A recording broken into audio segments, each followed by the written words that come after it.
Good morning, guys. Welcome to this episode of Healing Your Codependency. I'm Marshall Berkshire, and I'm your guide in discovering life beyond codependency. Just got these coughs from all the springtime fun. Okay, well, we're going to go with it. Good morning. Welcome to this episode. Today, we're going to be talking about dating a little bit. Specifically, how boring is the green flag that you're looking for. I'm just going to put it right out there because a lot of times in dating, we think boring's the red flag. We think that intensity is what we need to be seeking. So that's what we're going to be jumping into this episode today. Before we get to that, I just want to remind you that you can come join the Heal Your Codependency community here on Facebook, where you can get additional tools, guidance, and support in your journey beyond codependency. The link is above on Facebook, below on YouTube, and if you're watching via YouTube, hit that subscribe button. And it's also, if you're listening via podcast, and you can find me on Google, Apple, Spotify podcasts, all that fun stuff, come to healyourcodependency.com, and that's where you can find the community there as well. So let's jump in here real quick. So, dating. So, in codependency, especially when our nervous system is configured to anticipate intensity through anxiety, chaos, insecurity, unreliability, unpredictability, we're very attracted to that. The nervous system is the picker. It's the thing that leads us to be attracted to particular kinds of people. It's also why we keep choosing the same kind of person over and over and over. Now, a lot of times we confuse that intensity, that chaotic nature, with love. And no wonder we do. I mean, that's what we've known. That's what has been the experience of love for many of us, especially from day one, where we had chaotic, unreliable, sometimes unstable parenting, where their love, their warmth, their availability was inconsistent, unreliable, scary, unsafe. So the nervous system's like, oh, this is what love is. This is what attachment should feel like. This is what attraction does. This is what relationship is.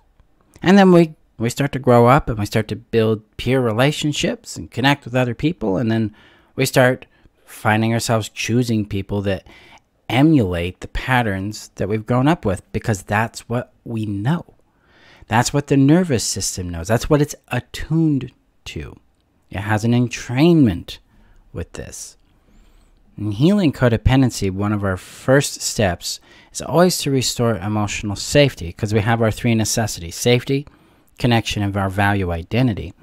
So in the codependency healing system, the first thing we do is start restoring emotional safety. And that means bringing us back into contact with the nervous system, what it's experiencing, and then bringing legitimization, or making it real and valid to ourselves, into the picture, so that we can get access to the pain that's there and start to nurture, care, and regulate it. Bring it into an integrated state, or into a place of rest. This reconfigures the nervous system to attune towards what we typically call boring. See, healthy relationships don't have massive lows, massive highs, massive lows. We don't have this experience of intermittent reinforcement where we're being love bombed, then we're being abused, and then discarded, and that puts us through this emotional experience of euphoria, distress, and despair over and over and over. Let me know in the comments below if that's something you've lived through, because it's something I've lived through. And that's a result of that chaotic, unstable, unreliable nature of unhealthy relationships. So we're healing the nervous system. We're bringing to rest the pain that we carry, the impact of trauma, the impact of transactional value. We start to find more safety. We start to, sorry guys. We start to feel more safety. We start to realize safety is something within our power. It's not contingent on the external environment or what other people do. It's contingent on how we respond to things and on our skill sets and our resources. When that starts to shift for us, we start to sense a different kind of person in our world. The boring person. The person that's reliable and consistent and warm and available. The person that you can count on. The person you're like, you can predict what they'll do.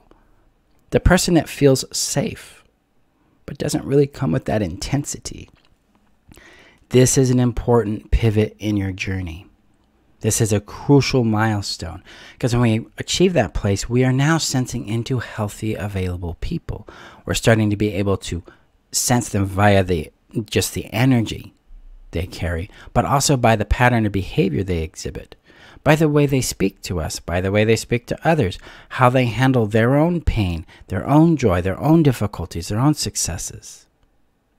We start to experience safety within proximity and connection or closeness with another human being.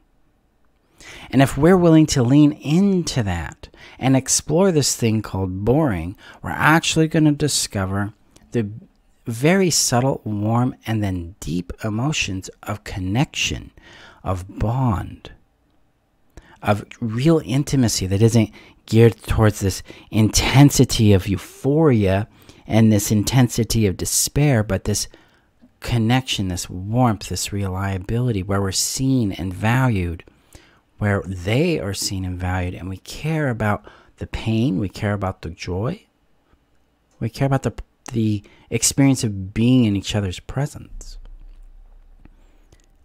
The work is to move into the boring and discover the passion of connection, the depth of connection, the warmth, the nourishment of it. Because a lot of times, we're over here in the codependent cycle with intensity, just driving the bus, and we think that's love. But we're so empty, and we're so charged, and we're so tense, and we're so scared.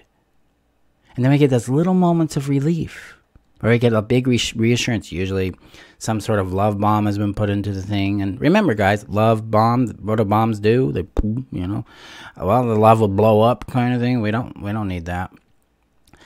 What we want is consistency. We want, what would be a good word? Let's come up with the word love consistency. I don't know. We'll figure something out. But that's what we're looking for. A reliability, a safety, a predictability that allows us to expand into the space with another individual or individuals, whatever it makes for you, and know ourselves and know them and be known by them.